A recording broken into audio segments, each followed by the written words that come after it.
جب کوئی قلم سے آدمی لکھتا ہے تو کوئی غلطی ہو جاتی ہے تو اس کے بعد اس کو مٹانے کے لیے اگر وہ کچی پینسل ہے تو اسے ربڑ کا استعمال کیا جاتا ہے، اگر کوئی پین بال پین ہے اس کے لیے وہ وائٹ پین کا فلوئڈ کا استعمال کیا جاتا ہے تاکہ اس کے اوپر جو ہے وہ لکھا ہوا چھپ جائے اور اس کے بعد اس کے اوپر سے نیا کوئی حرف جو لکھنا وہ لکھا جاتا ہے۔ اسی طریقے سے جب انسان گناہ کرتا ہے تو گناہ کرنے کے بعد جب اللہ اسے توبہ کی توفیق دیتا ہے، جب گناہ کے بعد اللہ توبہ کی توفیق دیتا ہے، اللہ رب العزت وہ جو گناہ ہے وہ ان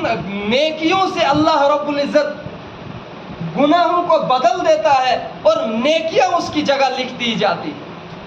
گویا اللہ رب العزت اپنے بندے کو ہر جگہ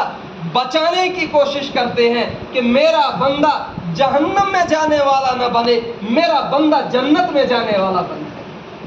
میرے ایمانی ساتھیوں، یہ اللہ رب العزت کی مجھ پر اور آپ پر کرم فرمائی ہے کہ اللہ نہیں چاہتے ہیں کہ میرا بندہ کسی طریقے سے جہنم میں جانے والا بن جائے۔ اللہ ہر طرح سے یہ چاہتے ہیں کہ میرا بندہ میرا بن جائے، میرا بندہ میرے بتائے ہوئے اعمال کے مطابق زندگی بسر کرے۔